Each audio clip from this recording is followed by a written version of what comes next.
And we're streaming. All right, what's up, people?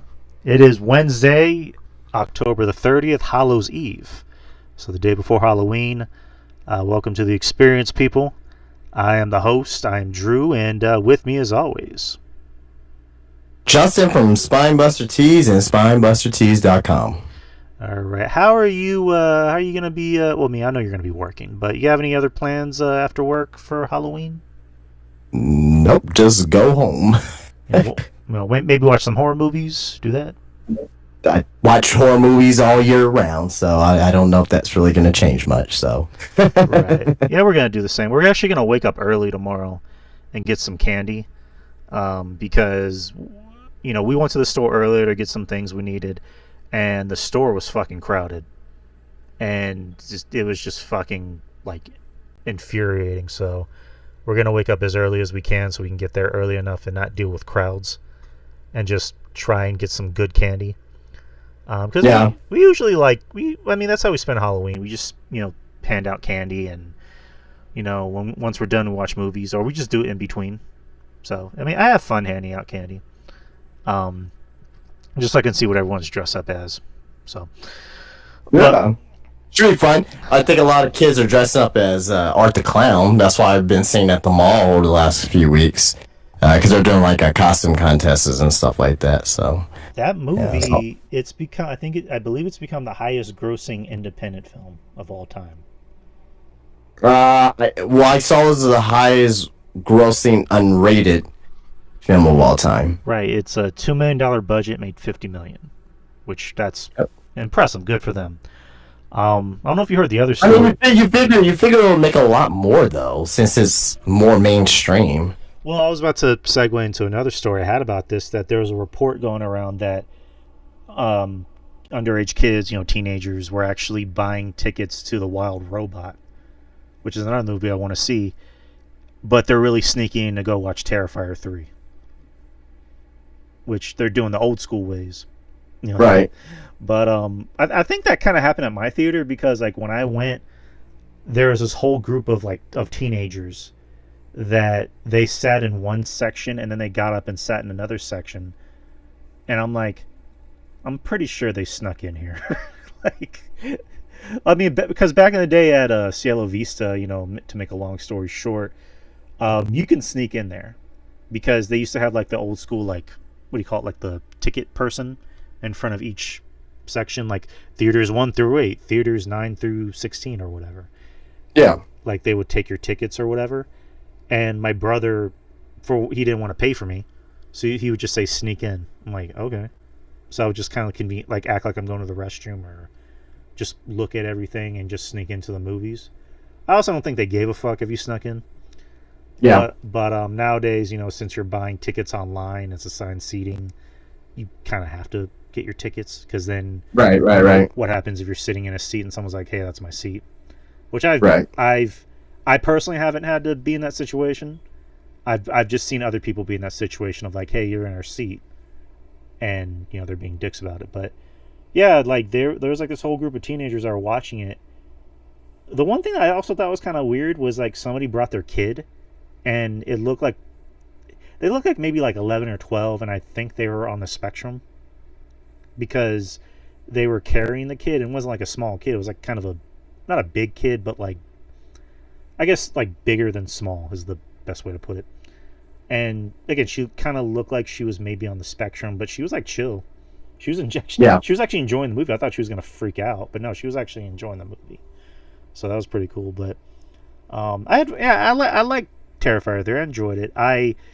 You know there was a point where I just got desensitized to the violence, because I was just like, I watch The Boys. I probably see just as bad as it is on there over here. I just think people like, they're so used to those safe horror movies, like from Blumhouse, which I got nothing against Blumhouse. I don't, there's some Blumhouse movies I like, but like, I think they're so used to those movies that they don't remember that, back in the day, like in the 80s, that, slasher movies were, huge, and like there were a lot of them back in the day, like Maniac, for example. So I'm pretty sure you can attest to this because I think you've seen more horror movies than me. But Yeah. yeah, just like people aren't used to that kind of violence, and again, it's respectful that a film with such a small budget it can make this much money and much of an impact. But go ahead. I mean, no, I was just gonna say they had. I mean, a lot of movies in the '70s were very violent as well. Not as violent as Terrifier, but you had a lot of grindhouse movies. Right. It was like super violent stuff. Right. So I mean, it kind of looks like movies are kind of those kind of movies are kind of making their small little comeback. A lot of those I mean, yeah, the Terrifier was unrated, but like I'm talking more about movies that have such a small budget and use a lot of practical effects. Yeah, well, thank God, because I've been a huge proponent of practical effects versus CGI. Like there should be no reason why CGI has digressed in the last 10, 15 years. I think it's because I think one of the bigger reasons is because a lot of the VFX artists are underworked. Like the reason why it looks so good is because they had time to really, flesh it out and make it look crisp. Whereas nowadays you're hearing about VFX artists forming a union when they go on strike, which is good, because if you give them these crazy deadlines, then of course the shit's gonna look like shit. So yeah, I'm good with practical effects. I'm not like one of those people that goes everything needs to be practical. Like sometimes CGI can work, but when you don't make it look so obvious, like in Twisters, for example, that was CGI, but it was also shot on a 35 millimeter, I believe. Yeah, that's why the CGI looked great in that movie. But I digress. But yeah, man, let's get started with a few things. Do you have any news? I mean, not really, no. Okay. Not really any big news coming out other than, I guess, the Samantha Irving thing, which at this point is kind of, old hat. Her coming out and pretty much denouncing her being an announcer, saying, I never wanted to be an announcer in the first place. I'm like, all right, well, whatever, that's you. That's how you feel. But it is what it is. But,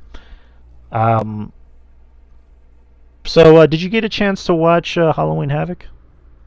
Yeah, it was okay. Okay. What was your favorite match? I don't know, probably the main event. Hold on, I need to look up the card because, yeah, me and Jeff Lippman, we talked about it on Sunday. Go listen to that if you guys haven't. It was a pretty good show. It was about like an hour 15. So yeah, but it was, yeah. What was that? It was okay. It was a good show. It wasn't great or like monumental. I gave it just like a B, just like a plain B. God damn! I keep clicking on the wrong fucking thing. Okay.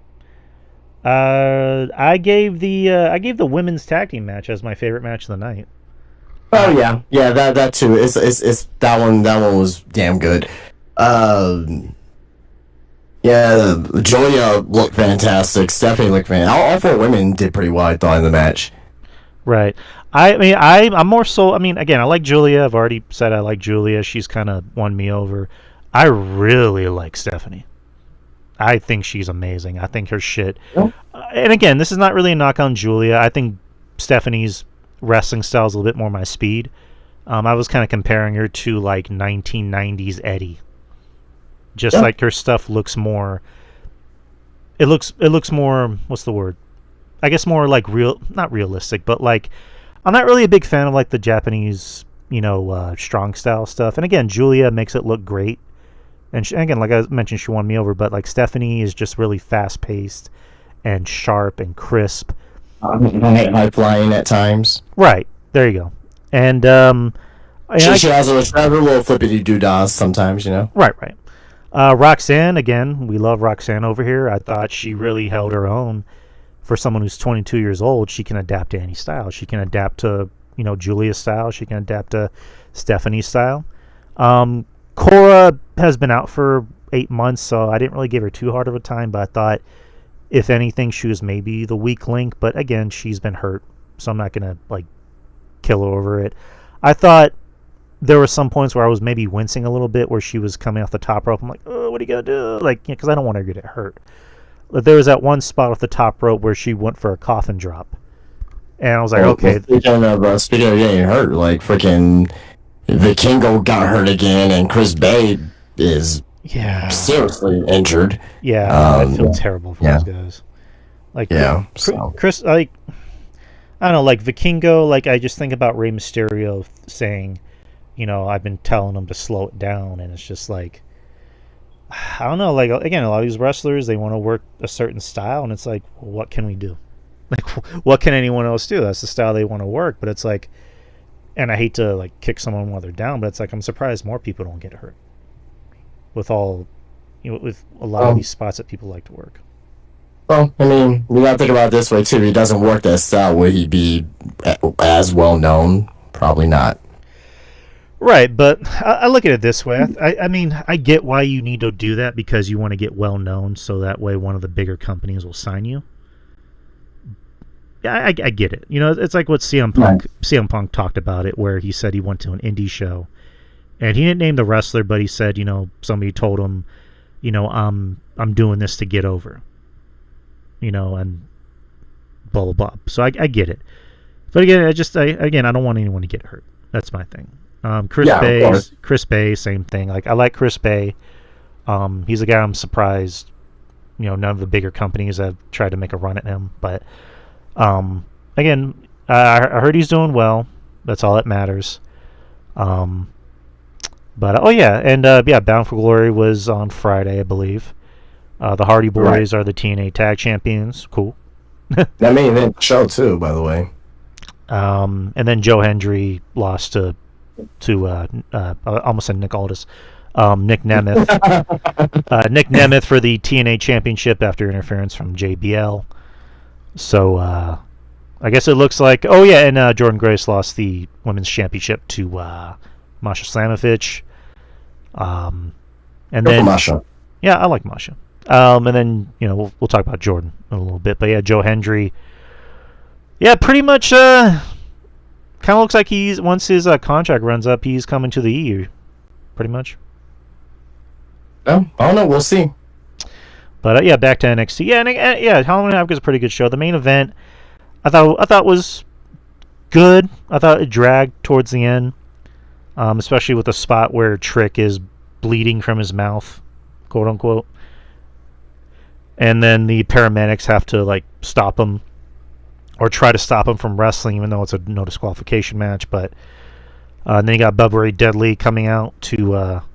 It's funny. Me and Jeff were talking about that thing with Bubba Ray Dudley and Ridge Holland, where Jeff's like, Ridge Holland didn't really say anything that was disrespectful. Right. All he said was, "I'm gonna beat so and so." Like, it would have made sense if maybe he like threatened Dave LaGreca and Bubba Ray steps in, but like, no, he didn't really say anything that was disrespectful. And Bubba Ray's like, I gave you one time and I let it slide the next time. So then he interferes and, sets up, next Tuesday in Philly, which that's going to be a big show. But we'll talk about that once we get to NXT. But, the rest of the show was fine. But I thought the women's tag was really, really good. Really, really good. Yeah. So there's that. And the SmackDown before that, the Motor City Machine Guns won the WWE Tag Titles. They defeated DIY in a good match, very good match. After which the Bloodline came out. Solo lately he's been getting a lot more comfortable on the mic. He's showing more personality. Like when was it Chris Sabin starts saying something and like Solo kind of mocks him and makes jokes. I'm like, oh, Solo's getting comfortable on the mic. Good for him. And then Nick Aldis, tries to prevent them from making the match now. So then they end up making the championship match right then and there after their match with DIY, which kind of told you what was going to happen. Very quick match. Jimmy Uso comes out in a hoodie. And then, Roman Reigns comes out, leaves him alone. And then you see another hooded figure in the back, and it's Jey Uso. Right. Who I don't know. At this point, do you think they're just being like ironic about the hoodie spot? Well, I mean, I think it's really for the crowd more than anything else. But It's just it's funny to me. But and then the Motor City Machine Guns win. They're the new tag champions. After which the Usos, Jimmy and Jay, embrace while Roman stands there sadly. But what did you think about the Motor City Machine Guns winning the tag titles in 3 weeks? great, great. You gotta establish one of the best tag teams in the world and push a storyline forward with the bloodline, the two bloodlines. So totally am cool with it. I'm cool with it too. I like them. Do you think that would have been the Lucha Bros spot? Absolutely. Oh man, I forget. There's been like conflicting stories with that. There's a story that Tony Khan added more time to Rey Fenix's contract, and then Dave Meltzer came out and said that's not true. So I don't really know what to believe, but I really do hope they get out of there soon and do come to WWE just for their sake. But I digress. But the rest of SmackDown, you had I almost said Game 7. Well, I guess Game 7. Carmelo Hayes versus Andrade with LA Knight as a special guest referee, and the whole time he's wearing his championship belt.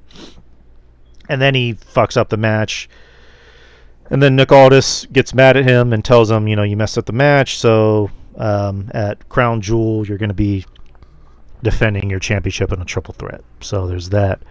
And again, SmackDown, unless I'm forgetting something, SmackDown, for the most part, decent show, like always, but, a big chunk of it was Bloodline. So there's that. There's Halloween Havoc. Raw was not good this week. Raw was kind of a stinker. Seemed very... again, it just wasn't very good. Like, no big stars, no CM Punk, no Drew. Gunther did a pre-taped promo. The main event was Damian Priest versus Dominic, which was kind of weird. Dominic won by a roll-up, and then Damian beat his ass, and nobody in the Judgment Day came in to try and defend him, which I thought was weird. So I guess they're setting up maybe a triple threat with Gunther, which, okay. And then you had Bronson Reed and Seth Rollins fight outside, and Bronson Reed beat him again. What else happened? That was of note. The War Raiders are now the number one contenders for the Raw Tag Team Championships, or the World Tag Team Championships. Really kind of an odd match.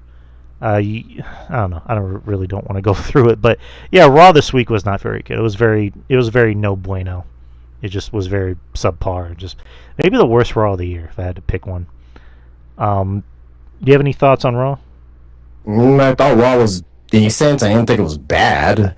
I mean, they did obviously build storyline, and there was a little twist that I was expecting with Solo. Apparently looking to ask Sami Zayn for help. I forgot about that. Yeah, so I mean, I did really enjoy that right there. Bronson Reed, I think, definitely needs to beat Seth Rollins at Crown Jewel too as well. But outside of that, I mean, also you mentioned of the War Raiders too. That was pretty cool. But but outside of that, I mean, like I said, I didn't think the show was great, but I didn't think it was that bad either. So I thought the Sami Zayn spot. So which I haven't read any spoilers for Friday Night SmackDown. I'm trying to stay away from them. I only really saw one that they posted online. It's about a match at Crown Jewel, so we'll talk about that.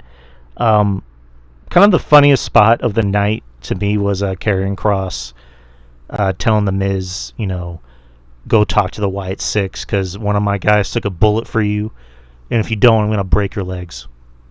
So I like seeing Kross have more personality on the mic. He looks like he's more comfortable, especially with Paul Ellering gone.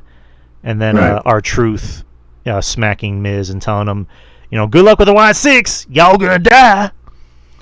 And then apparently in a I guess a Twitter video, Karrion Kross revealed that the Wyatt Six kidnapped Miz. So there's that. But and then going back to the Sami Zayn spot, just in case anyone didn't see it. So Jey Uso and Jimmy opened the show, and they talked about their problems. Jay saying, in the 6 months since Mania, we've changed. Now everyone knows you as Jimmy, and they know me as Jay. I became Intercontinental Champion. I've done well on my own. And then the rest of the Bloodline came out, tried to attack him, but then Jimmy and Jay got the upper hand. And Adam Pearce, was pissed off at Nick Aldis on the phone, saying, "Why'd the Bloodline come here? I approved Jimmy coming here, but why'd the rest of the Bloodline come here?" They get to the back. Sami Zayn wants to talk to Jay, but he still has hard feelings about Jimmy, and Jimmy still has hard feelings about him. Sammy tells him, why are you getting back with him, or why are you talking to him again? Did you not forget what happened? Yada yada yada. And then Jay says, "You wouldn't understand because you're not family, oos." Ooh. As they get to the back, Jay tells him the conversation didn't go well. Jimmy's like, I told you. And then Jay goes, "Hey, Sammy stepped up while you were gone." And then Jimmy offers to talk to Sammy. As he's walking out of the arena, he sees Sammy talking to Solo. So that's going to set up a future storyline heading into, War Games. Right. But that was Raw. That was the gist of Raw. All right, so let's go to NXT. NXT was really good. It's usually very good. NXT this week I thought was really, really good. Again, very female oriented, and I'm not complaining because last week the women, for the most part, they owned the show and it showed in the ratings. They got a big increase in the ratings. I haven't seen the ratings this week, so we'll get to that. But the show opens with a casket match, the first ever female casket match with Wendy Chu and Tatum Paxley. Tatum Paxley dressing up as a video game character was Alice in Wonderland. I forget what the game is called, and then Wendy Chu dressing up, I think, as Nightmare on Elm Street, not Nightmare on Elm Street, Nightmare Before Christmas. This is really fun. This is a really fun match. You kind of figured where it was going to go. A lot of funny spots with a bed frame and a dollhouse, which the crowd popped for. Especially when Wendy Chu threw Tatum through her dollhouse, the old crowd chanting "Holy shit, holy shit!" And funny spot with the casket where Wendy throws throws Tatum in the casket, closes it, but then Tatum puts her pillow in between the crease of where the casket closes, so she's still technically in the match. And then Tatum won the match, so good, because Tatum hasn't really had a big win in a while, and I like Tatum. I want to see Tatum featured more prominently on the card, which she is, but I want to see her win bigger, high-profile matches. But did you have any thoughts on this match? That was a fun match. It was perfect for NXT TV. I didn't think it needed to be on the pay-per-view. This is a perfect TV match. Taya winning is a right option. She's a very popular, very, very popular. So I think it was a good booking decision. Fun match. All right.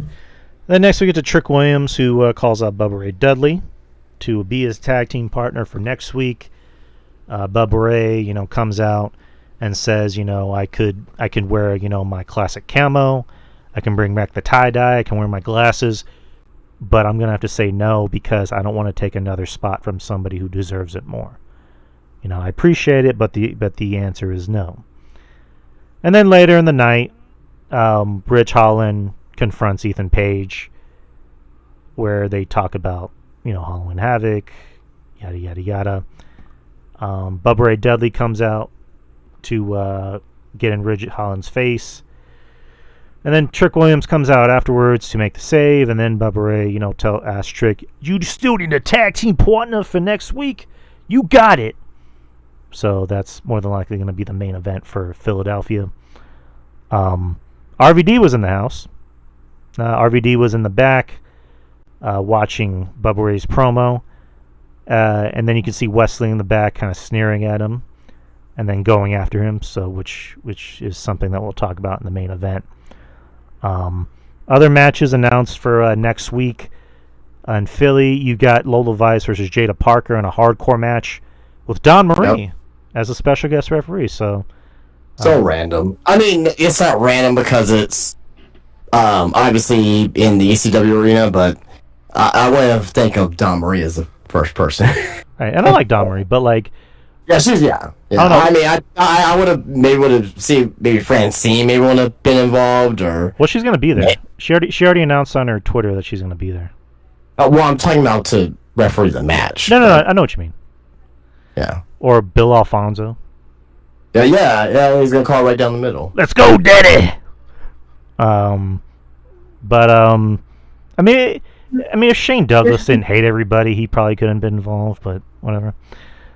But there was that match, the tag match, and then another match that we'll talk about in a bit. So, Tony D'Angelo had a phone call from someone from his past, which turned out to be Nunzio. So Nunzio is going to be back in Philly next week to confront Tony D'Angelo. Is it Nunzio? Dude, that's Nunzio. I know. He's like, brother, that belt looks good on you, but it looks better on me. I'll see you next week. So it'd be nice to see Nunzio. I've always liked Nunzio. Then he had Heritage Cup Championship match. He had Charlie Dempsey versus Lexus King. Charlie Dempsey trying to prove a point. He doesn't want to be like his dad. He doesn't want to be a heel anymore. He knows people don't trust him. William Regal offered him his services. So him and Charlie Dempsey had a match, a decent match, pretty good match. During it, Lexus King hurt his knee, quote unquote. And during commercial break, it looks like they're about to stop the match, and Lexus King decided to just rub some dirt on it and wrestle for the rest of the night, or rest of the match, I mean. And really sold that injury. I mean, I haven't really heard about Lexus King actually being hurt. There's a spot in the match where William Regal throws in his classic brass knucks. Right. Lexus waves it off and says, "No, I'm not going to do it that way. I'm not my father." And in the end, Charlie Dempsey wins, but Lexus King probably wins the respect of the NXT crowd. So, but do you have any thoughts on this one? No, that was a very good story that was told in the match, and I thought the match itself was pretty good. Right. And just showing vignettes for next week with Lola Vice and Jada Parker, which are pretty good. Now we get to the debut of Zarya. Zarya versus Brynlee Reese. Very impressive. Very, very impressive from Zarya. Again, never seen her work. I literally never heard of her until right around the time when Stephanie Vacour and Julia were signed. So, never saw her. I'm seeing her now. She looks fucking impressive. Didn't botch at all. I thought Brynlee Reese did a good job selling for her. So, good for Brynlee. And the fact that she does an F5 is really impressive too. So she looked like $1 million out there. She's another star that Shawn Michaels found. So good for Shawn. After which you had not Toxic Fatal Influence come out. The new Women's North American Champion Fallon Henley. They want revenge from Sunday when Zarya ruined their moment. Right. And then you had Roxanne Perez and Cora Jade to come out to aid them. And then you had Stephanie Vacour and Julia come out to help. Then you had Kalani Jordan come out to help. Roxanne says, it's still 5 against 4. All of a sudden, you hear the sirens go off, and it's Jordynne Grace. So Jordynne Grace is back in NXT. And that was really fucking cool. That was really, really fucking cool. And lo and behold, it sets up a match for next week, a 10-women tag match. Yep. So you got the one team of Jordynne Grace, Zarya, Stephanie Vacour, Julia, and Kalani Jordan versus Fatal Influence, Cora Jade, and Roxanne Perez. Overall, what'd you think about Zarya's debut match in the segment itself? Zarya, great. She has a bright future. And six women.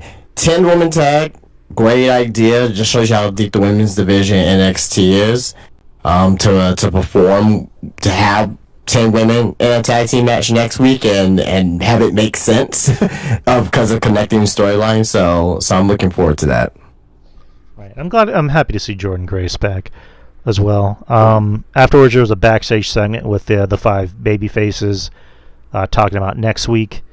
And then Rhea Ripley comes in. Rhea Ripley comes in to offer some words of wisdom to the new NXT standout, Zarya, a fellow Australian. Later on, you saw Rhea Ripley. She looked like she got beaten up and bloody in the parking lot, while you see Liv Morgan and Raquel walk away with a baseball bat. And they really bloodied her up. I mean, granted, it was makeup, but that makeup looked really convincing because they looked like they fucked her up. And it was announced that Rhea Ripley had a broken orbital socket. I think that's the terminology. So she's going to be out for a while. So I thought that was pretty cool. I mean, it was pretty cool how they really went out of their way to make that shit look legit. So cool. Yeah. Yeah, Kalani Jordan versus Nikita Lyons. Kalani Jordan wanted a rematch, and Nikita Lyons came in and said, "I want a match." So they just made the match between these two. Pretty quick. Rizzo came out because she found out that Nikita was the one that attacked her from the week previously. And Kalani won, after which Rizzo comes out to beat her up. And there was kind of a funny spot where Kalani was like, wait, what are you doing? And Rizzo's like, she's the one that attacked me. And Kalani just goes, she's the one that attacked you? And then she like grabs her and swings her outside to help her beat up Nikita. So that was kind of a funny spot. So again, Rizzo can give me all the gabagool. Rizzo is she is chef's kiss. Even though she's not really Italian, but yeah, I'll keep it doesn't matter. I'll keep the fantasy in my head. Then we already talked about the Bubba Ray Dudley spot. NXT Tag Team Championships, Fraxium versus Javon Evans and Cedric Alexander. Fantastic match, as you can all expect. Except the ending was a little wonky, but you kind of had a feeling where the ending was going to go. Wesley comes out and causes a distraction. Yeah, before we just get straight to the end, that opening sequence with Javon and Frazier was fucking fantastic. I want a singles match between those two. I need to see it. That was like I was very never mind. No, say it. No, it's okay. Come on, it's man. irrelevant. Come on, it's irrelevant. I want to hear it. I want to hear it. It's okay. It's alright.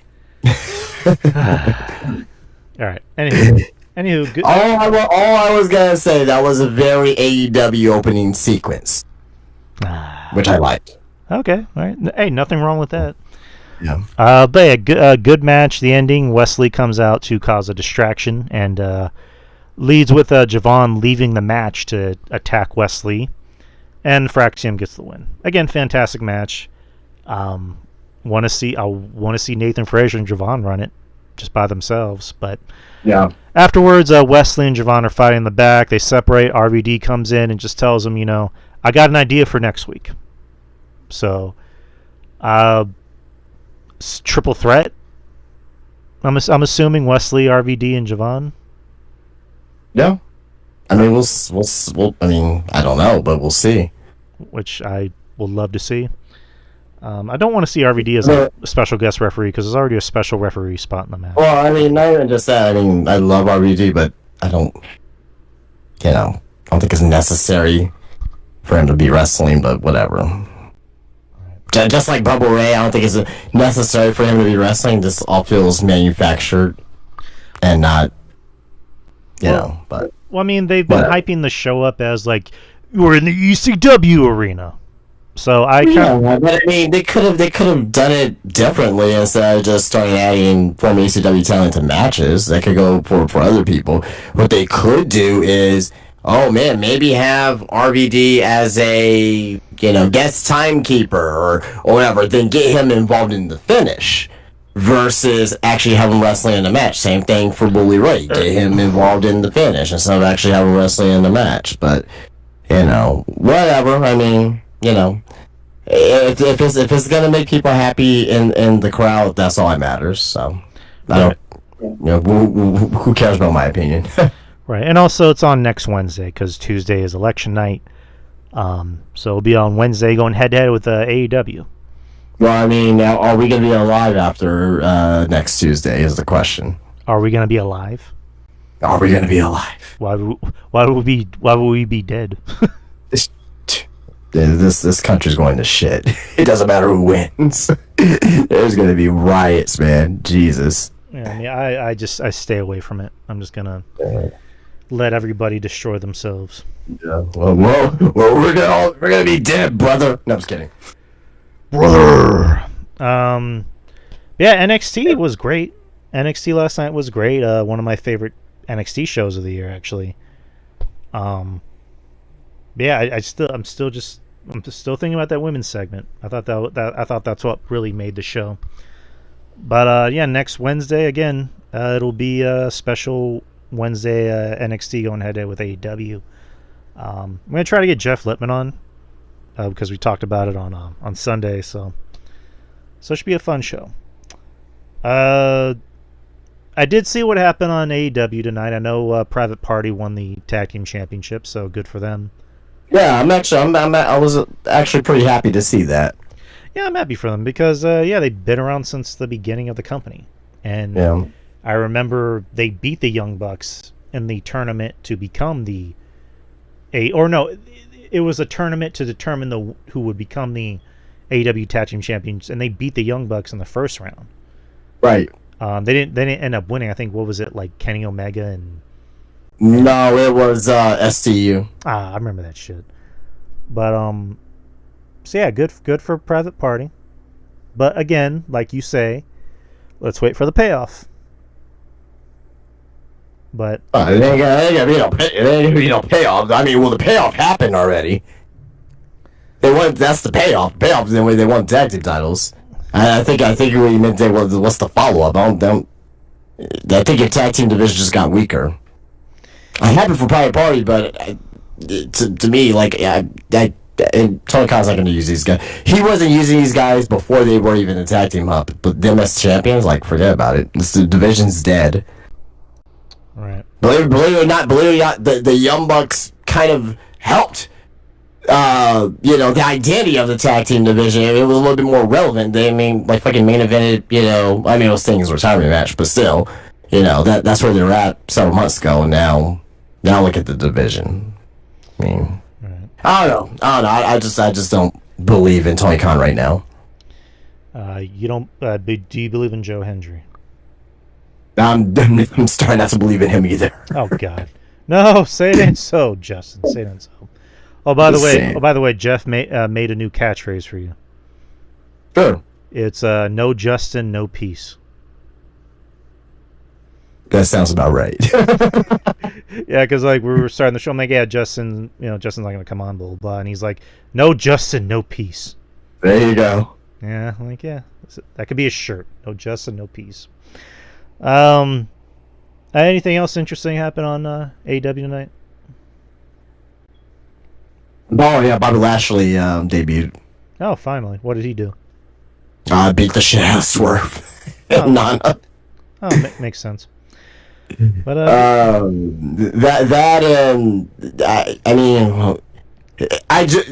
this is interesting, but I don't care about it. Well, the Young Bucks, they ran out of the arena, they left the arena, and then basically Moxley's group attacked Brandon Cutler, beat his hand with that ball-peen hammer, broke his hand apparently. The Young Bucks are going to come back as baby faces, and I am not looking forward to that. They're going to be saving the company from... Oh, Jesus. Just kill me now.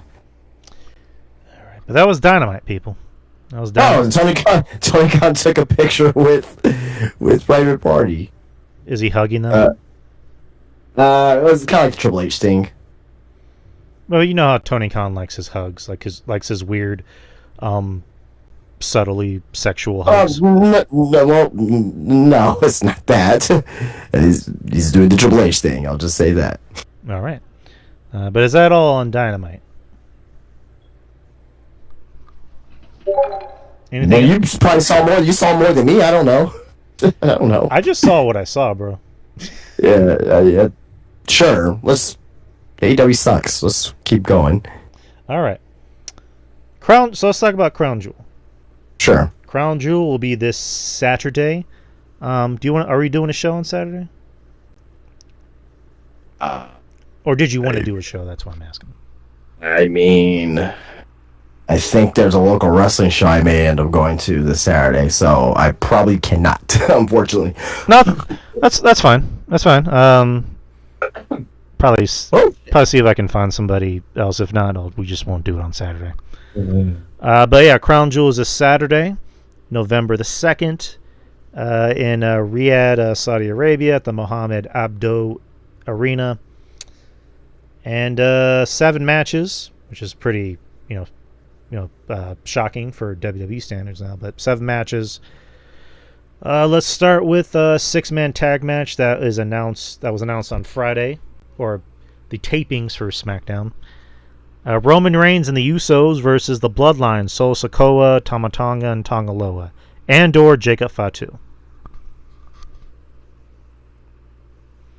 The OG Bloodline, I'm assuming. No, I'm going with New Bloodline. Reason being I'm saying that is because, I mean, what would be the reason why the OG Bloodline will want to have another match against the New Bloodline for War Games? Well, they got to get Sammy in. Yeah, of course, but yeah, you're right. I think they need to have a reason to have the match in the first place. So that's just my opinion. I'm gonna go with. No, you're right. Solos. Right. It can be like a thing of they feel like they're still undermanned because you got Jacob Fatu as the wild card there. So, yeah, that's how you bring in Sammy. So I'm gonna change mine. I'm gonna go with the Bloodline 2.0. Fatal 4-way tag team match for the Women's Tag Team Championships. Jade Cargill, Bianca Belair versus Damage Control versus Metaphor versus Chelsea Green and Piper Niven. Going with the champs to retain. I'm going with the champs too. Triple threat for the WWE United States Championship. LA Knight versus Andrade versus Carmelo Hayes. LA Knight, but like when LA Knight like on Friday, he kind of had like some heel like tendencies. Right. Or was that just me? I mean, you're not alone. It was kind of a fucked up way to end the match because it's just like, why don't you just do a triple threat to begin with? But yeah, LA Knight, ever since he became champion, he's kind of lost a little bit of steam. That was kind of my worry about him winning a title because it's just like, where do you go from here? I mean, you look at Braun as the Intercontinental Champion, he has like a plethora of opponents. LA Knight, it's just like, okay, who else besides Andrade and Hayes? Well, I got LA Knight retaining. Yeah, he's probably gonna retain. I didn't even know his the strap for his title has the LA Knight logo on it. I didn't even notice that until Friday. Right. It was probably there already, but I didn't know. Right. Randy Orton versus Kevin Owens. This was announced last Friday when on SmackDown when Randy Orton asked Triple H if he could wrestle Kevin Owens. Triple H said, I'm protecting Kevin Owens from you. He's unhinged. But I'll give you the match anyway. So, I'm gonna go with Kevin Owens. I like unhinged Kevin Owens. Him as a face, I thought he was getting a little stale for a little bit. So unhinged Kevin Owens, I think, is more interesting. But what do you think? Yeah, Kevin Owens. So he's probably going to win with some heel tendencies. Yeah. Seth freaking Rollins versus Bronson Reed. You brought up earlier that you think Bronson needs to win. I think he will win, and I'll tell you why. I think the attack on Monday, the story could be that Seth isn't 100%. So Bronson wins by taking on a Seth that, isn't 100%. So Bronson's gonna win, and Seth will probably win the next match. Yeah, I think that's the route that we're going to end up going. Yeah, I definitely believe that. So, Liv Morgan. And also as well, I didn't even mention, but I also think that Sami Zayn is going to get involved somehow in the main event. Oh yeah, probably. There's no solid show out Sami Zayn at this point. Yeah, you're right. Liv Morgan, champion versus champion for the inaugural Women's Crown Jewel Championship. The Raw Women's Champion, Liv Morgan, versus the SmackDown Women's Champion, Nia Jax. If Tiffany, sorry, go ahead. If Tiffany doesn't cash in, then who cares? Well, for the prediction of the match, I got Liv Morgan. Yeah, me too. Yeah, they need to just let Tiffany cash in already, because I think there's maybe some interest waning, but Liv's going to win because I think Liv has maybe a little bit more momentum. Nia, ever since she won that title, has lost momentum. So I'm going to go with Liv winning and Tiffany. I think Tiffany's going to fuck with the match and then cash in. Or they might hold it up until Friday. Inaugural match for the WWE Crown Jewel Championship for the men. Gunther, the Raw World Heavyweight Champion, versus Cody Rhodes, SmackDown's WWE Champion. I think Kevin Owens is going to get involved and fuck over Cody, and that's how Gunther wins.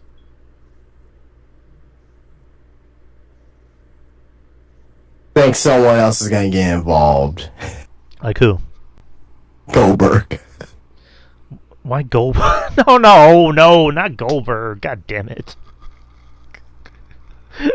I do not.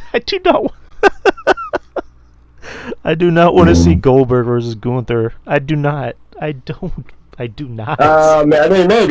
we'll see. But you could probably get Kevin Owens out there. I don't know, but I don't know. I see one Raw person winning, and one SmackDown person winning, and I definitely see Liv Morgan winning. Right. I just don't. Gunther ain't gonna beat Cody clean, and vice versa. Cody ain't gonna beat Gunther clean. They both champions gotta be protected here, and there's gonna be a wonky finish. I just think that it really should be Gunther, but I don't know. We'll see. That's Crown Jewel. Let's get to ratings and a couple other things I want to run by you. Let's get to ratings. I just said that. Friday Night SmackDown from October the 25th drew a 1.418 and a 0.43 in the demo. The week prior, they drew a 1.378 and a 0.42 in the demo, so slight increase. Rampage from October 25th drew a 241 and a 0.9 in the demo. The week prior, they drew a 234 and a 0.6 in the demo. So a slight increase. AEW Collision drew a 321 and a 0.9 in the demo. The week prior, they were 346 and a 0.10 in the demo, so they went down. WWE Monday Night Raw from October 28th drew a 1.401 and a 0.42 in the demo. The week prior, they were 1.578 and a 0.51 in the demo, so they went down. A decrease for NXT this week. 588,000 and 0.14 in the demo. Last week there were 702 and 0.16, so very big decrease for them. So, all right, those are ratings. And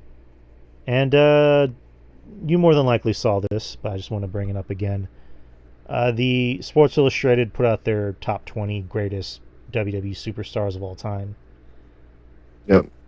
So if anyone doesn't know, Sports Illustrated, like I said, put out their list. Lately, we've been doing a lot of lists. We did the PWI men's and women's, and last week we went through a horror movie list. I don't know. It's an interesting conversation starter. So there's only 20. I believe, it's just 20. So I'm gonna go through 20. Starting with number 20, Becky Lynch. No. No. She's not top 20 of all time. No. I mean, if you're doing a top 20 women's list, yeah. But, like... Well, it could be like top 5 at that point, but yeah. Right. Not even Trish. I mean, Trish is, she's the only woman on there. Like, not trying to be sexist, but this very much seems like a quota type of thing of, like, we need to throw a woman on this list. But, again, just a theory. Number 19, Mick Foley. He is top 20. Okay. Yeah, Mick Foley, Mankind, over as fuck in the WWE, so what else can we say? Number 18, Chris Jericho. Yeah, I'll have him up there. Yeah, for sure. Maybe top 30. Number 17, CM Punk. Yeah, he moves merch, sells tickets, gets ratings, so yeah, I'm fine with it. Yeah. Number 16, Andre the Giant. Too low. Yeah, he needs to at least be in the top 10. It's fucking Andre the Giant. Number 15, Randy Orton. Yeah. I think that's about right for him. Yeah, that's fair. Number 14, Edge. Probably a little bit lower. But yeah, I think he's top 20. If it's, for sure. I would say maybe top 30, top 40. Again, I wouldn't say top 40. I mean, I like Edge, but Edge doesn't. Yeah, I'll keep it at that. But I wouldn't put him that high, in my opinion. Number 13, Roddy Piper. I don't know. Maybe, I think it's top 25, I want to say. Yeah, that's fair. The only reason why I'm saying is because, like, I mean, it was every time, like, he never won, like, the world title, but also at the same time, he was very, integral part of the Rock and Wrestling connection, and, like, he was, the first major movie star and crossover star for WWF at the time. I'm not even counting Hulk Hogan, because Hulk Hogan technically wasn't even WWF during Rocky 3, so... So in all fairness, should he be in the top 10 at least? No. Top 25. Okay. Number 12, Kurt Angle. He's too high. How low would you get him? Pretty in the 25 range. Okay. I'm biased because I love Kurt Angle. And we're talking about pure pro wrestling. He's like number 1. Top 3 for sure. But we're talking about biggest superstars. Like he should maybe be 25 at best. Number 11, Macho Man. He should be higher. He's my favorite of all time. I gotta hear the rest of the names, but I think he should at least be top 10. But he's right there, so I'm not gonna really, bitch about it. Number 10, Bruno Sammartino. He should be higher. I mean, the longest reigning WWF or WWE champion of all time. Or any championship of all time, for the men at least. Number 9, Bret Hart. Yeah, definitely top 10 for sure. The excellence of execution. Number 8, Shawn Michaels. Should probably be a little higher. I think Shawn and Bret should be higher. Right. I mean, like, everyone wants to do their, like, Mount Rushmore. Like, we've had this whole Mount Rushmore conversation. If we're doing a Mount Rushmore for WWE, WWF, they're up there. Like, definitely. Number 7, Triple H. He should not be higher than Shawn and Bret. Or even Randy Savage. I love Triple H, but I just hate the fact that they always see Triple H as better than Shawn Michaels. He was never better than Shawn Michaels. And revisionist history show like anytime we look up like a DX, like DX history or whatever. Anytime you see that is, they got Triple H in the middle, and not Shawn. No, Shawn was the fucking leader. Yeah. Like if Shawn Michaels never retired the first time, Triple H, yeah, he'll still be a main eventer. Yeah, he'll still win championships. But no, not at all. No, I agree. Like again, Shawn is like 1,000 times better than Triple H. I'm pretty sure Triple H would admit that. And again, I was never one of those people that like bitched about Triple H, marrying the boss's daughter. But I love Triple H, but I'm just saying, like, we're saying of all time, like, he ain't better than Shawn or Brett. Well, no, the point I'm making is that revisionist history, like though WWE will be like Triple H was better than Shawn, and he's the biggest superstar of all time. It's like, again, not a hater, but I'm just being honest. So. But he should not be higher than Brett and Shawn. It's kind of like when they put like Eddie Guerrero as like the number 3 best or however high it was WWE superstar all the time. Like, I love Eddie to death, but that's not correct at all. Again, if we're going by talent, if we're going by mat wrestling and technical wrestling, easily top 5. Yeah, of course, but I'm talking about like this list here because obviously we haven't heard about Undertaker or Stone Cold or Rock and Hogan or Cena. I know they're already there on the list.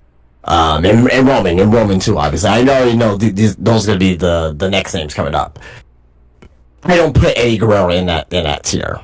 Right, and again, I hate to say it, but it's just like when he died, that's when he became more popular amongst people. And I hate to say it like that, but it's like it's kind of the truth. Like when you die, your status becomes bigger.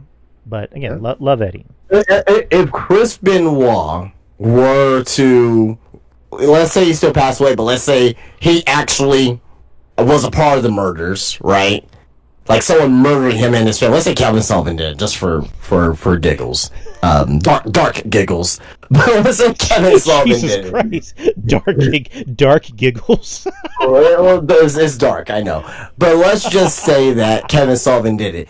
Do you think that people will be like, oh, Chris Benoit, he's number 2 all time WWE? Like, no, like Chris Benoit, he won the world title, right? Before that, he was just a mid card guy. And also Benoit was like one of the lowest drawing champions. Like our friends John Draper and Kevin Castle, they so famously tell the story that they went to Madison Square Garden when Benoit was the champion, and like the place wasn't even full. Like they were able to like skip seats because that's how empty it was. And Eddie is also, last time I checked, I think he's the lowest drawing WWE champion of all time.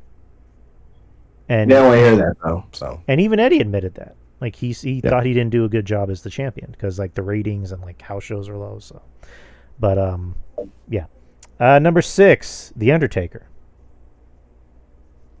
That feels low for him. He needs to be higher. To me, I think maybe top 4. Yeah, it's The Undertaker. Like he's been like he was there before anyone. He was there before. Did he get there before Shawn, or was Shawn already there? No, Shawn was already there. Shawn was there for a few years already. Yeah, but yeah, he was there before Triple H. He was there before Austin. He was there before Shawn's singles run, right? Because he was still in the Rockers. But yeah, Shawn was there like since like Mania, like after Mania 3. Right, like he was there during Brock's run. He was there during Batista's run. Orton, John Cena, Roman. So he's the longest tenured guy in the company. I mean, he doesn't work there as a full-time wrestler anymore, but definitely should be top 4 at least. Number 5, Roman Reigns. I mean, should not be higher than Taker though.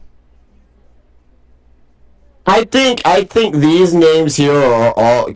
I mean, I don't think Roman should be like number 1, but with the exception of because it's obviously gonna be Cena, Rock, Hogan, in Austin. That's gonna be coming up next. So like, I'll have Roman. I can see Roman between like as high as 4 and maybe as low as 7, right? But like Taker, if you have Taker number 1, I'm not gonna bitch. If you have Cena number 1, I'm not gonna bitch. You have The Rock number 1, I'm not gonna bitch. You have Hogan number 1, I'm not gonna bitch about it. So it's like it's really just preference at this point. Right. I don't think there's a wrong answer for the rest of this list here, but I think Reigns could be like up to number 4, but I don't think no higher than that as of right now. But you gotta think about it. Outside of him and Stone Cold, WWE's never made more money. Yeah, you're right. He's box office. You know, Cody told the story. He was on a podcast recently. He talked about how Roman, just the announcement of Roman being on the show sold out, Bad Blood, and he thanked him for the house. So, however anyone feels about Roman sells tickets. He moves merch. I mean, he doesn't need to be the champion. He'll probably be more than likely be the champion later, but like, he doesn't really need to be the champion at this point. He just needs to show up.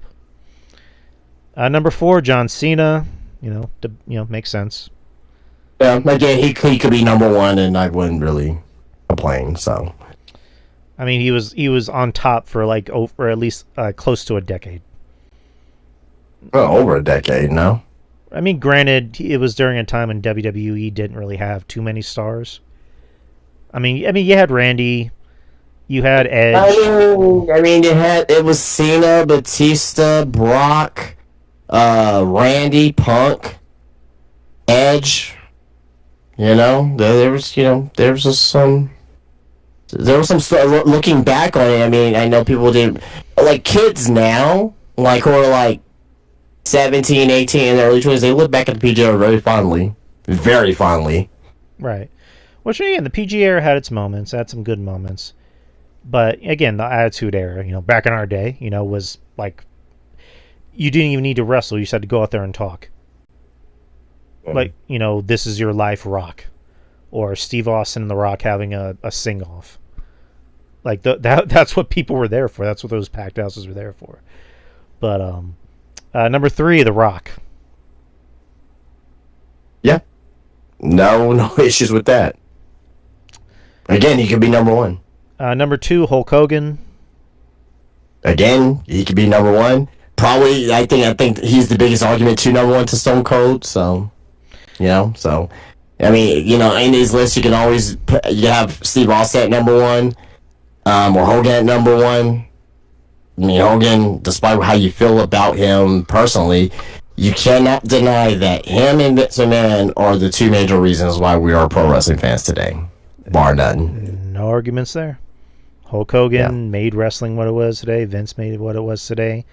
I mean, shitty people, but when it comes to the pro wrestling thing, I mean, they fucking don't create fucking WrestleManias. Like, without Hogan, we wouldn't have WrestleMania the way it is. Wrestling would not have been mainstream in the mid '80s, right? They're on fucking MTV, like, and they used to have they used to do like the War to Sell the Score and the Rock and Wrestling. That's why I call it the Rock and Wrestling Connection, because it was on MTV, and they used to have WWF on Saturday nights on MTV. Uh-huh. So it's I thank Hulk Hogan for that. He has his own cartoon and breakfast cereal and all this other shit. Like, if you get your own cereal, you're made. Yeah, I mean, who else has a cereal? Not even. I don't even think The Rock had a cereal. Hulk Hogan, I think, is the only wrestler that ever had a cereal, as far as I remember. Any other wrestlers had their own cereal? The New Day. Oh, Bootios. Okay. Well, it was a real cereal. It was a real cereal. No. I remember. Yeah, I remember. I asked Betty specifically. I'm like, "Can you buy me Bootios?" And she goes, "No, I'm not buying you Bootios." Right. $25 for Lucky Charms. You can just get that for like $3. And then number 1, Steve Austin. I mean, he revitalized pro wrestling and made it to the biggest money spending thing in the history of the business. Up until now, I think what's going on right now is, on the verge of surpassing the Attitude Era. If it hasn't already. So, how do you think Steve Austin's career would have panned out if Owen Hart didn't break his neck? No, he was still getting very popular. No, I know what you mean, but like, do you think his career would have lasted longer? Oh yeah, absolutely. Right, like we would have seen some like future matchups, but then again, I think WWE always had in the cards to like kind of phase him out. Essentially, like, the whole story with, he was supposed to wrestle Brock Lesnar on an episode of Raw, which I get. I mean, I was totally Steve Austin, like Team Steve Austin at that point, of like, so you're gonna have a match with Steve Austin versus Brock Lesnar on a Raw with no build up. Like, I get where Steve Austin was coming from with that. He was also hiding the fact that his health wasn't that great. Right. And he famously tells that story about how he almost died the night before WrestleMania. Yeah. So, but yeah, it's Steve Austin. I mean, he got me into wrestling. He's the reason why I started watching wrestling in the first place. What else can you say? Like, all Steve Austin has to do is just come to the ring. All the fans have to hear is just the glass breaking, and that's it. They're gonna go into a fucking frenzy. All he has to do is just come out there and cut the same promo, drink beer, and flip everybody off, and give someone a stunner. Yeah. So, what else can you say? But that's Sports Illustrated's top 20. So I have two other lists I want to run by you, if you're okay with that. Go for it. So being that it's Hallows Eve, found some Halloween-esque related lists revolving around wrestling, and found kind of an older list from 2 years ago. It's wrestling's scare or WWE's scariest moments. So let's check them out. Number 10, Big Daddy Ghoul. Diesel and The Undertaker's 1996 feud wasn't an all-timer or anything, but it certainly had its moments. And I'm pretty sure you remember this. Diesel opens the casket, and it's him. So Yep. It's Undertaker trying to play mind games with him, heading into their WrestleMania match. So, do you remember that moment? Yeah, I do. Yep. What'd you think? It was quite a moment. Right. And they kind of recreated it later with Undertaker and Randy Orton. So that was pretty cool. Number 9, Savage by Name. If you think of Ricky Steamboat and Randy Savage, you're likely to immediately flash back to their epic show-stealing encounter at WrestleMania 3. Still regarded by many as one of the greatest WrestleMania matches ever, it was a technical tour de force that in many ways changed the business forever. It shouldn't be forgotten, though, that the Dragon and Macho Man's Intercontinental title bout was taking place on the back of a very effective and, in many ways, a sad angle, or scary angle. The two met on the November 22nd, 1986 episode of Superstars of Wrestling, with Steamboat challenging for Savage's IC strap. It ended in a countout, but most don't remember the match quality or the result, but rather Randy Orton's post-match attack. He first hurt Ricky by hitting him while his throat was draped across the guardrail at ringside, before dragging him inside and coming off the top rope with the ring bell. It looked like he was trying to decapitate him as Steamboat convincingly convulsed in pain and was stretchered out of the arena while the commentators speculated on his condition. Do you remember that? Yep, that was the build for WrestleMania 3. So I wouldn't say that was scary, though. Yeah, that was a wrestling angle. I guess at the time, for like WWF standards, it was kind of scary for kids. I'm pretty sure like Mid-South and NWA and AWA did stuff like that, but number 8, Ultimate End, Undertaker and Ultimate Warrior. There's a lot of reading. I didn't know how to do so much reading. The Ultimate Warrior, inherently silly gimmick, was involved in all sorts of nonsense, whether it was having a curse put on him by Papa Shango, or spewing up black goo, or being locked in a room of snakes by Jake Roberts. They were far more frightening to anyone above the age of 5, but more effective was the funeral parlor segment that saw The Undertaker seal Warrior in an airtight casket. Any thoughts on that?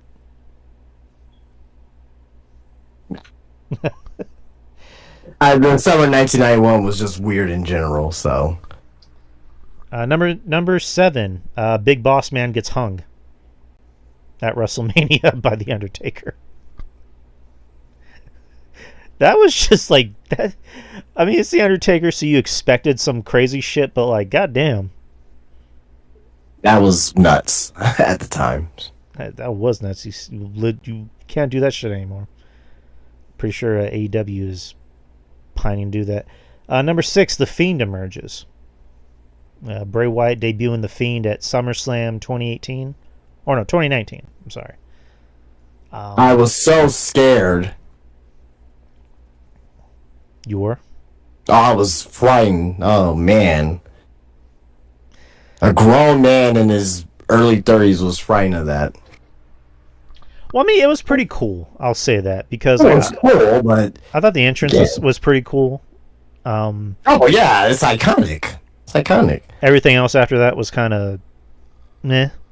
I mean, yeah, he won the title, but like there was the match with Seth at Hell in a Cell where he hits him with the giant hammer, and then they like stop the match. So it's just meh. Number 5, Kane burns JR. When he had that interview. Yeah, that was at the end of Raw. 2003? Yeah, 2003.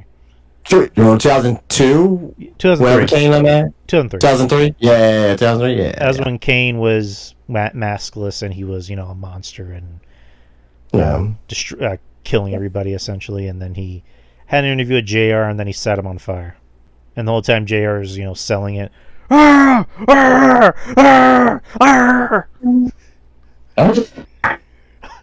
God! Number 5, The Indoctrination of Dennis Knight. Oh yeah, that's a good one. The Ministry of Darkness. I don't remember that.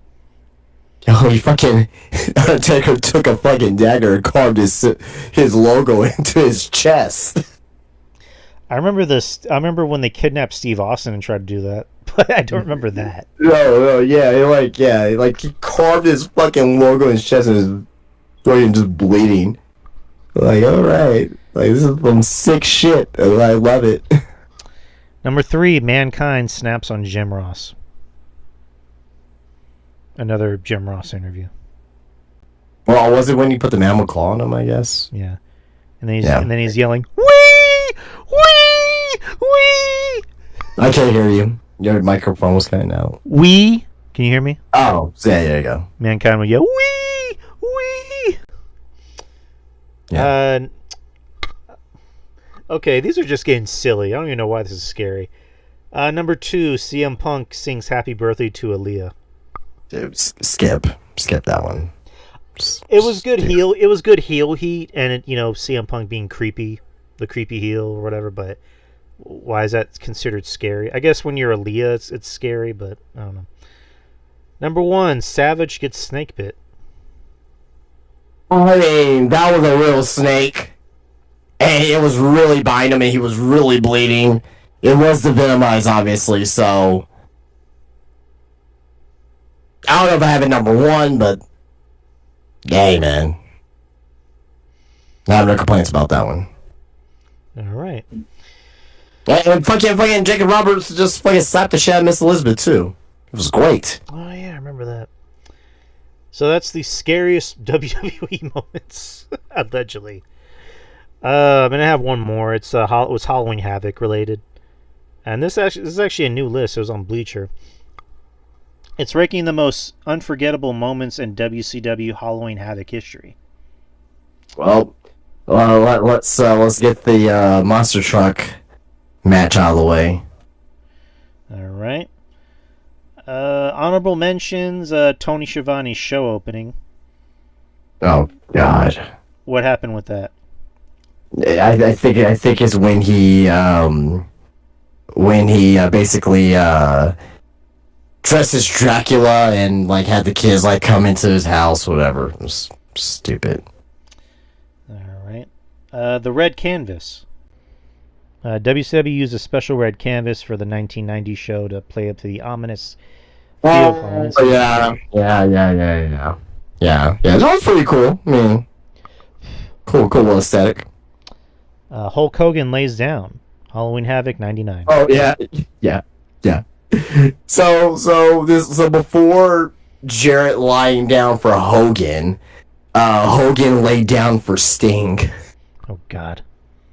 Oh, I remember that, and that was when Sting was like, I'm here to have a world title match, and then Goldberg comes out and beats him. Oh man, I love Russo era. Oh. Fucking the best. It's the best. It's the fucking best, man. I legit do not remember anything from that era. Oh, it's the fucking best, man. Just fucking chaos every fucking week. If you're gonna be bad, just have it be fucking chaotic, like just. Oh man. All right. Next is Thunderdome. Well, with talking about the one with Abdul the Butcher, or yes, 1989 Halloween Havoc. Oh, that was not Abdul the Butcher.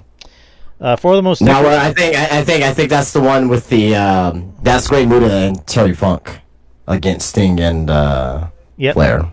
That'd be it. Well, those are honorable mentions, so we're gonna get to the top 10. Lovely. Number 10, Out with a Whimper. By WCW, by 2000, WCW is clearly on its last legs. Yes, last Halloween Havoc in 2000, yeah. Right. So why is this top 10 moments?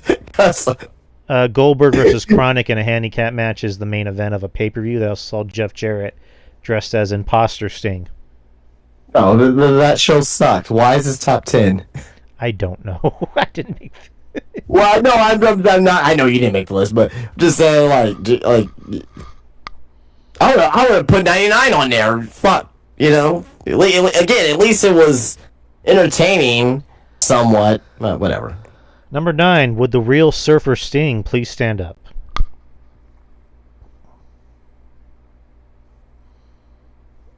The Imposter Sting appeared at 2000 show was not an original idea.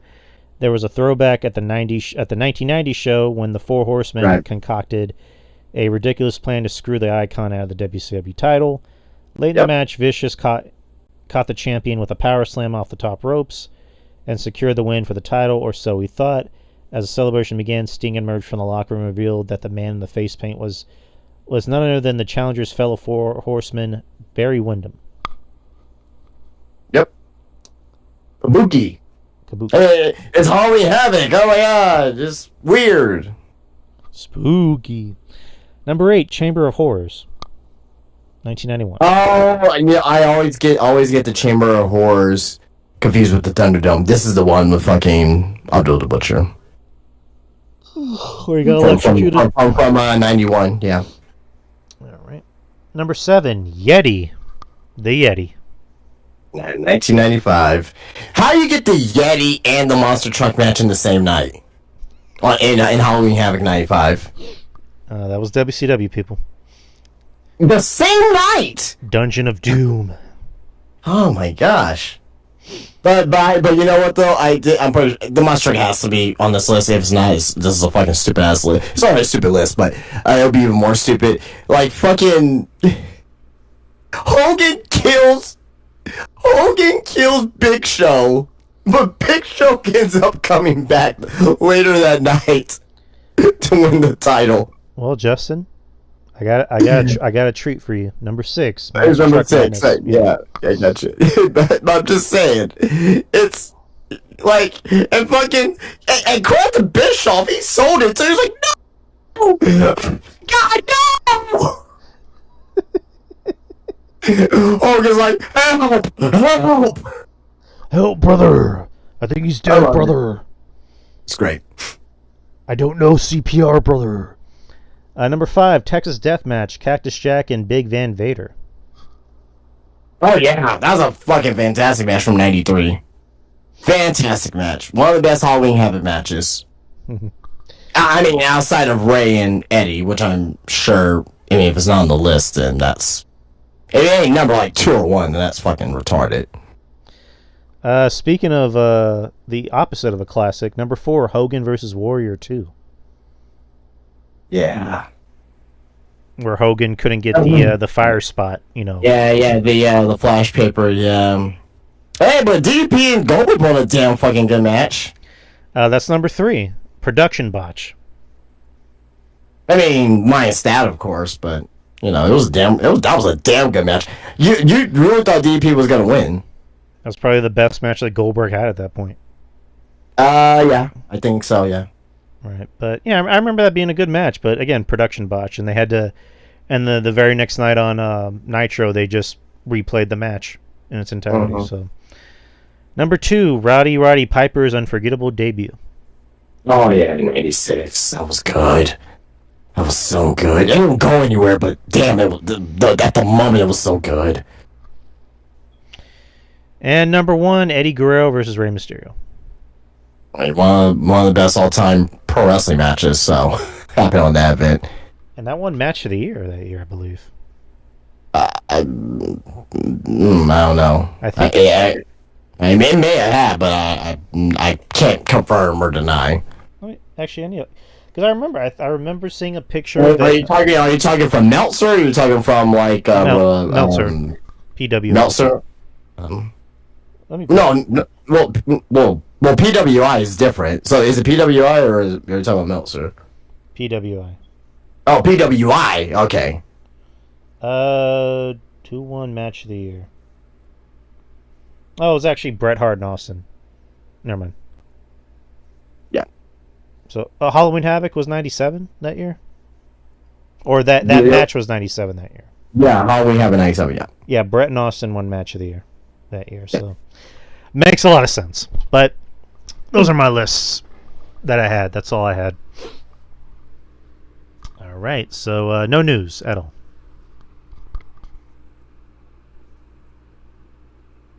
All right. All right. So you're right. No. I mean, there is the WWE and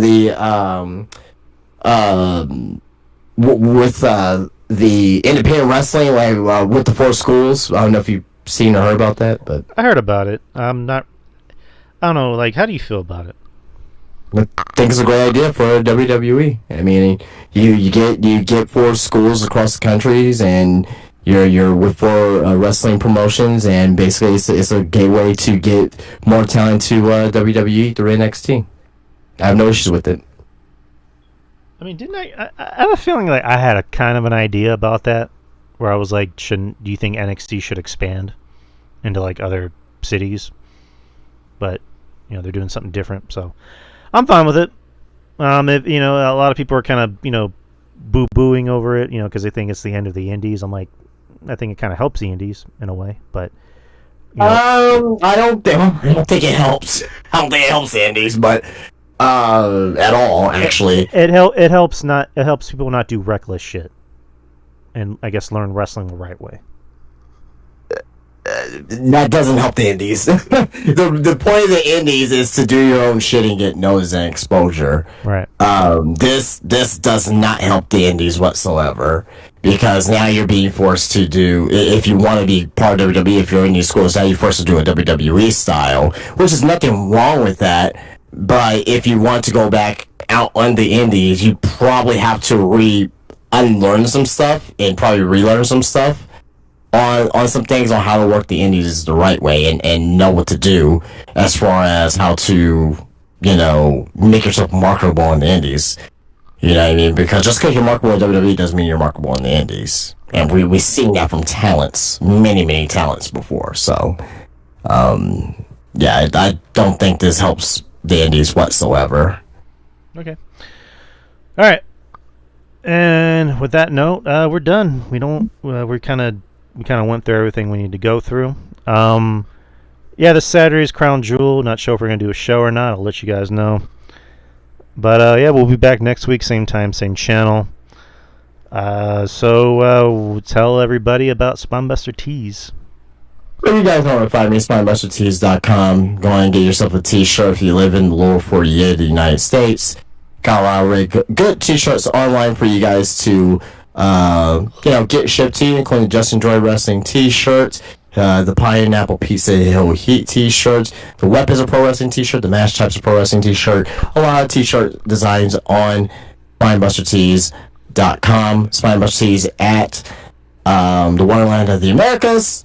Come and visit me. I have speaking of t-shirts, I have a whole bunch of t-shirts inside my shop, including action figures, Funko Pops, and other goodies for you as well. And also visit me on Spinebuster Tees on my Instagram. Follow me there and keep up to date with me on everything that I'm getting inside my shop. That's inside of Spinebuster Tees at the Wonderland of the Americas. Follow me on Instagram on Spinebuster Tees and SpinebusterTees.com. Nice. And you know where to find the show. You can find us on Spreaker. You can find us on iTunes. You can find us on YouTube. Subscribe to the YouTube channel. It's free. Subscribe, leave a like, comment, do what you will. And DUI Experience on Twitter, X, Instagram. And that's about it. But we're done for the night. We'll see you next week. Have a happy Halloween. Have a safe Halloween, whether you're trick-or-treating. We're going to be here after Halloween and here after the presidential election, so if I don't make it next week, you know why. I may be dead somewhere. So, there you go. Yeah, you'll be fine. We'll all be fine, people. But, and then happy safe voting. And whoever you vote for, just don't be a dick about it. Just be cool. Whoever wins, just be cool about it. That's all I'm going to say. But see y'all next Wednesday, people. Peace out. Peace.